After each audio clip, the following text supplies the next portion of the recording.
ख्याल रखिएगा, गवर्नमेंट बदल गया, अब हमारा पिछवाड़ा हम ही संभालना पड़ेगा। চরকির ভেরিফাইড ফেসবুক পেজে প্রকাশ পেয়েছে ফেউর টিজার, যেখানে একটি সংলাপে শোনা যায়, সুনীল দা ফেউ কারা? Agent myself Sharma. ফেউর নির্মাতা সুকর্ণ শাহেদ ধীমান বলেন, পুরো গল্পেই ফেউ শব্দটার উপস্থিতি আছে। গল্পের রাজনৈতিক বর্ণনাতেও ফেউ প্রাসঙ্গিক।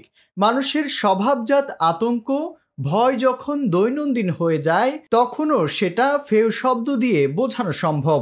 এই আতঙ্কের মধ্যে বসবাস এবং উতরে যাওয়ার গল্প নিয়ে ফেউ সিরিজ, তাই সিরিজের নামকরণ ফেউ সবচেয়ে যৌক্তিক মনে হয়েছে। ফেউর টিজার প্রকাশের মধ্য দিয়ে এর অভিনয় শিল্পী এবং মুক্তির তারিখ ঘোষণা করা হয়েছে।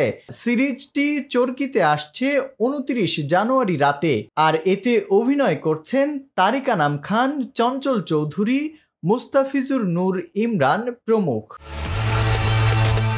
বিনোদন ডেস্ক, ভোরের পাতা।